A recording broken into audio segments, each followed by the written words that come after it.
ಅನುಶ್ರೀಗೆ ಸಿದ್ದರಾಮಯ್ಯ ಏಕೆ ಗದರಿದರು? ಸಿಎಂ ಕೋಪಕ್ಕೇನು ಕಾರಣ?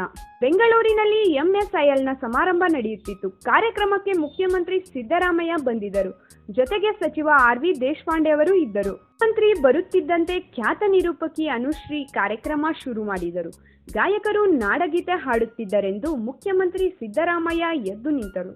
ಜೊತೆಗೆ ಸಭಿಕರೆಲ್ಲ ಎದ್ದು ನಿಂತರು.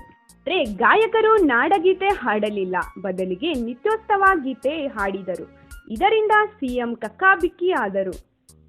ಹಾಡು ಮುಗಿಯುತ್ತಿದ್ದಂತೆಯೇ ಕೈ ಮುಗಿದು ಕುಳಿತುಕೊಂಡರು. ತಕ್ಷಣವೇ ಆಯೋಜಕರನ್ನು ಮತ್ತು ನಿರೂಪಕಿ ಅನುಶ್ರೀ ಅವರನ್ನು ಕರೆದರು. ಏನ್ರಿ ಇದು, ನಾಡಗೀತೆ ಹಾಡಬೇಕಲ್ಲವೇ? ಅದು ಬಿಟ್ಟು ಏಕೆ ಬೇರೆ ಹಾಡು ಹಾಡಲಾಯಿತು ಎಂದು ಕೇಳಿದರು.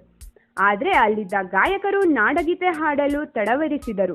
ಮುಖ್ಯಮಂತ್ರಿ ಮತ್ತಷ್ಟು ಕೋಪಗೊಂಡರು. ಏನ್ರಿ ಇದು, ನಾಡಗೀತೆ ಹಾಡಲು ಬರುವುದಿಲ್ಲವೇ ಎಂದು ಅಸಮಾಧಾನ ವ್ಯಕ್ತಪಡಿಸಿದರು. ಅನುಶ್ರೀಗೆ ಸರಿಯಾಗಿ ಕಾರ್ಯಕ್ರಮ ಮಾಡ್ರಮ್ಮ ಎಂದರು. ಆಂಕರ್ ಅನುಶ್ರೀ, ಕ್ಷಮಿಸಿ ಸರ್, ತಪ್ಪಾಯ್ತು, ತಿದ್ದಿಕೊಳ್ಳುತ್ತೇನೆ ಎಂದರು. ಸುದ್ದಿ ಇಷ್ಟ ಆದಲ್ಲಿ ವಿಡಿಯೋ ಲೈಕ್ ಮಾಡಿ, ಶೇರ್ ಮಾಡಿ ಹಾಗೂ ಇದೇ ರೀತಿ ಸ್ಯಾಂಡಲ್ವುಡ್ನ ಅಪ್ಡೇಟ್ಸ್ಗಳಿಗಾಗಿ ನಮ್ಮ KFIನ ಸಬ್ಸ್ಕ್ರೈಬ್ ಮಾಡಿ.